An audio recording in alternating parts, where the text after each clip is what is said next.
Assalamualaikum warahmatullahi wabarakatuh. Sahabat peradaban yang dirahmati Allah Subhanahu wa taala, pada episode sebelumnya kami sudah berbagi kisah Nabi Yakub alaihissalam. Seperti yang sudah sahabat ketahui, bahwa Nabi Yakub mengajarkan bagaimana tetap istiqomah dengan kesabaran, khususnya kesabaran dalam mendidik anak. Yang akhirnya insya Allah ketika Allah sudah kehendaki dengan kesabaran kita itu, anak kita menjadi anak yang soleh, yang menyembah hanya kepada Allah dan berbakti kepada kedua orang tuanya. Yusuf adalah seorang nabi yang mempunyai nasab yang istimewa. Nama lengkap beliau adalah Yusuf bin Yakub bin Ishak bin Ibrahim. Nabi Yakub memperoleh 12 anak dari 4 orang istri. Nasab beliau disebut dalam kitab Sahih Bukhari dalam Fathul Bari nomor hadis 3382 dari Ibnu Umar radhiyallahu anhuma dari Nabi sallallahu alaihi wasallam bersabda, orang yang mulia, putra dari orang yang mulia, putra dari orang yang mulia, putra dari orang yang mulia adalah Yusuf bin Yakub bin Ishak bin Ibrahim alaihissalam. Itulah hadis yang mengatakan bahwa Nabi Yusuf termasuk orang yang mulia yang disebutkan oleh Nabi Muhammad SAW. Problem di keluarga Nabi Yakub bermula dari mimpi Yusuf ketika masih kecil. Nabi Yusuf melihat dalam mimpinya seakan-akan 11 bintang, matahari, dan bulan yang berada di langit turun dan sujud kepadanya. Sebagaimana telah difirmankan oleh Allah dalam Quran Surat Yusuf ayat 4. Ingatlah ketika Yusuf berkata kepada ayahnya, "Wahai ayahku, sungguh aku bermimpi melihat 11 bintang, matahari, dan bulan kulihat semuanya sujud kepadaku." Kemudian dia datang kepada ayahnya untuk menceritakan mimpinya. Nabi Yakub sebagai seorang nabi memahami dan merasakan bahwa ada satu anugerah besar yang akan diperoleh oleh anaknya. Maka ia melarang untuk memberitahukan mimpi tersebut kepada saudara-saudaranya. Karena Nabi Yakub mengetahui bahwasanya saudara-saudara Nabi Yusuf menyimpan kedengkian terhadapnya. Sebagaimana terdapat dalam firman Allah Quran Surat Yusuf ayat 4-8. Kisah penderitaan yang dialami oleh Nabi Yusuf juga bermula dari sifat iri dengki yang dimiliki oleh saudara-saudaranya.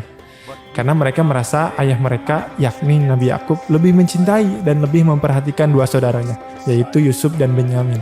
Sebagaimana terdapat dalam Quran Surat Yusuf ayat 8 tentang perkataan mereka. Ketika mereka berkata, sesungguhnya Yusuf dan saudaranya lebih dicintai daripada kita. Padahal kita adalah satu golongan yang kuat. Sungguh ayah kita dalam kekeliruan yang nyata. Dari sifat dengki ini timbullah niat untuk menjauhkan Yusuf dengan ayahnya. Agar kasih sayang sang ayah hanya tercurah kepada mereka.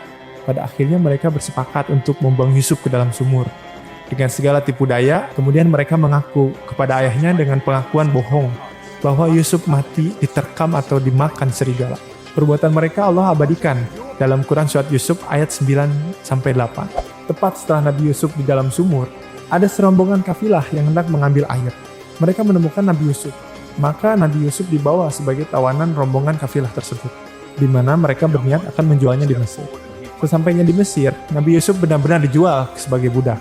Pembelinya seorang menteri kerajaan bernama Kitfir. Kemudian menteri tersebut menyerahkan Nabi Yusuf kepada istrinya, yaitu Zulaikha. Kitfir dan Zulaikha tidak mempunyai anak. Mereka bermaksud menjadikan Yusuf sebagai anak angkatnya. Kini Yusuf hidup di lingkungan istana kerajaan. Ini dapat dilihat di Quran Surat Yusuf ayat 19-20. Semakin lama, Yusuf tumbuh menjadi pemuda yang tampan lagi cerdas. Ketampanannya bahkan disebutkan oleh Nabi Muhammad SAW dalam hadis Imam Ahmad nomor hadis 13.539. Di mana Nabi Muhammad SAW bersabda, Yusuf alaihissalam diberi setengah ketampanan. Kemudian di Mesir pun banyak wanita yang tertarik melihat ketampanan Nabi Yusuf. Dan terpesonalah Zulaikha. Lalu dia membuat tipu daya agar Nabi Yusuf berhasil dia taklukkan.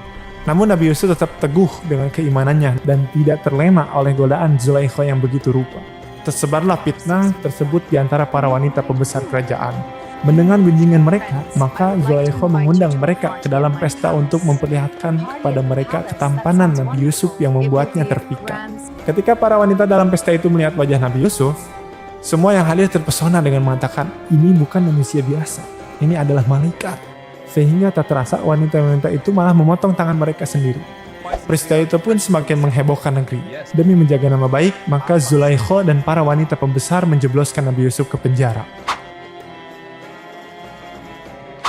Peristiwa ini Allah firmankan dalam Quran Surat Yusuf ayat 22-28. Nabi Yusuf dipenjara akibat mempertahankan kebenaran. Nabi Yusuf dipenjara secara zalim dalam waktu beberapa lama. Namun, Beliau tetap tabah dan tidak lupa tetap berdakwah kepada sesama penghuni penjara. Nabi Yusuf ketika di penjara telah diangkat menjadi nabi dan Allah telah menganugerahkan takwil mimpi. Berkat kemampuannya menafsirkan mimpi, beliau berhasil mengajak para tahanan untuk beriman dan menyembah Allah Subhanahu wa taala. Ini dapat dilihat di Quran surat Yusuf ayat 37. Suatu hari, sang raja penguasa saat itu bermimpi. Ia melihat ada 7 ekor sapi betina yang gemuk-gemuk dimakan oleh sapi betina yang kurus-kurus, dan 7 bulir gandum yang hijau dan 7 bulir lainnya yang kering. Keesokan harinya, sang raja memanggil seluruh ahli takwil mimpi untuk menafsirkan mimpinya. Namun, tidak ada seorang pun yang mampu menakwilkan mimpi raja. Maka teringatlah pelayan raja yang pernah dipenjara bersama Nabi Yusuf. Dia mengingat bagaimana Nabi Yusuf menakwilkan mimpinya. Ia segera menuju ke tempat raja dan menceritakan kepadanya peristiwa yang dialaminya bersama Nabi Yusuf. Dia berkata kepada raja, "Sesungguhnya hanya Yusuf satu-satunya yang mampu menafsirkan mimpimu. Sebenarnya ia telah berpesan kepadaku agar aku menyebut keadaannya di depanmu, tetapi terus terang, aku lupa menyampaikan pesannya." Kemudian raja mengutus orang itu ke penjara untuk menemui Nabi Yusuf dan bertanya kepadanya perihal mimpi dari raja tersebut. Namun sebelum Nabi Yusuf ingin mentafsirkan mimpi raja, Nabi Yusuf ingin raja memperbaiki citra Nabi Yusuf terlebih dahulu yang waktu itu pernah difitnah sehingga masuk penjara. Ini terdapat dalam Quran surat Yusuf ayat 50, sehingga Nabi Yusuf bisa dibebaskan terlebih dahulu dari fitnah yang pernah terjadi kepadanya. Atas izin Allah, fitnah Nabi Yusuf sudah hilang. Barulah Nabi Yusuf menjelaskan kepada utusan raja bahwa negeri Mesir akan mengalami masa-masa yang subur selama 7 tahun, di mana saat itu tanaman-tanaman akan tumbuh segar, dan hendaklah orang-orang Mesir tidak melampaui batas dalam memanfaatkan musim subur ini, karena setelah itu akan disusul dengan 7 tahun panceklik atau musim kering. Pada musim itu, apa saja yang disimpan oleh penduduk Mesir akan habis.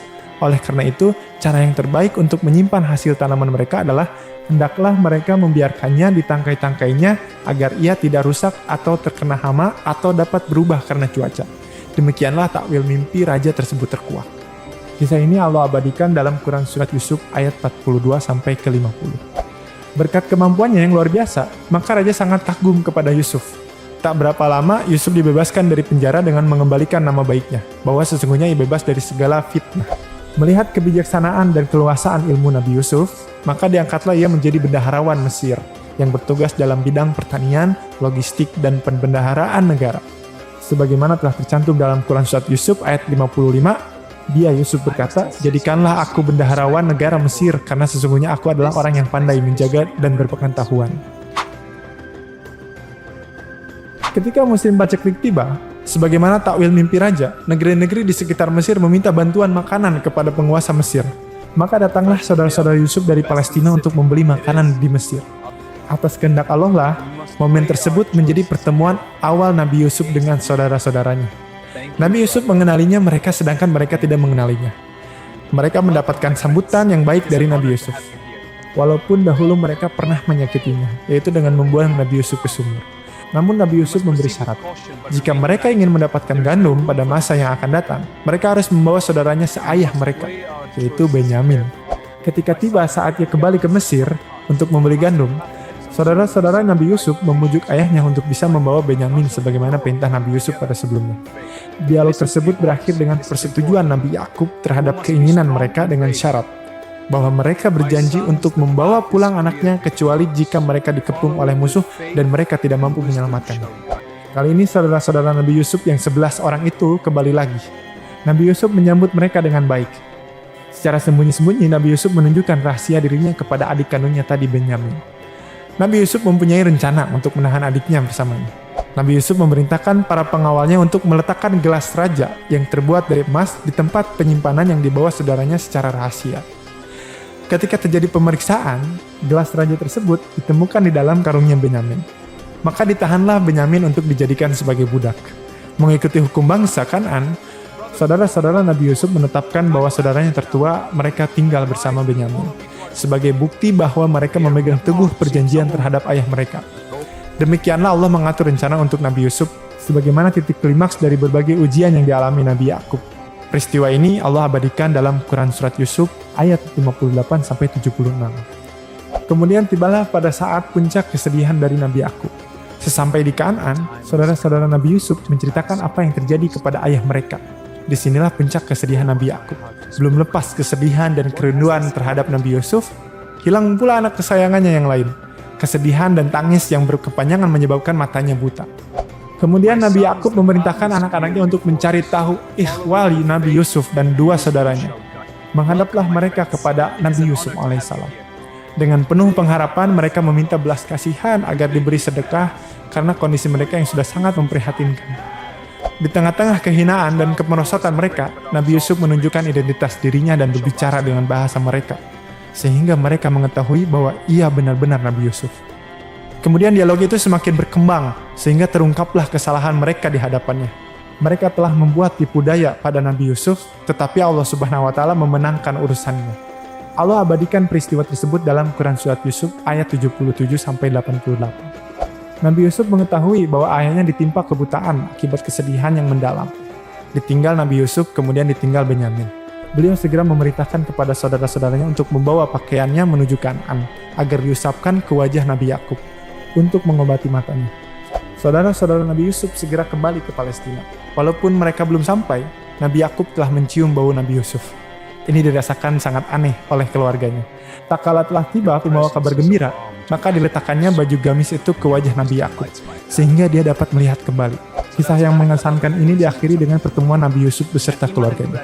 Terbuktilah takwil mimpi Nabi Yusuf, ayah, ibu, dan saudara-saudaranya tunduk bersujud kepadanya. Kisah ini juga Allah abadikan dalam Quran Surat Yusuf ayat 93-100. Sahabat peradaban yang dirahmati Allah Subhanahu wa Ta'ala. Dari kisah Nabi Yusuf, kita dapat memetik hikmah bahwasanya penderitaan seseorang yang nampaknya merupakan suatu musibah atau bencana, pada hakikatnya dalam banyak hal bahkan merupakan rahmat dan barokah yang masih terselubung bagi penderitanya. Nabi Yusuf telah memberi contoh dan teladan bagi kemurnian jiwanya dan keteguhan hatinya. Tatkala menghadapi godaan sebagai akibat penolakannya itu, ia rela dipenjarakan demi mempertahankan keluhuran budinya, keteguhan imannya, dan kemurnian jiwanya. Sahabat peradaban, sampai di sini kisah yang dapat kami bagikan. Semoga dapat menginspirasi dan mohon maaf bila ada kesalahan. Sahabat dapat membantu dengan klik tombol subscribe dan aktifkan lonceng agar mendapat informasi terbaru dari media peradaban Islam. Semoga Allah membalas kebaikan sahabat semua. Wassalamualaikum warahmatullahi wabarakatuh.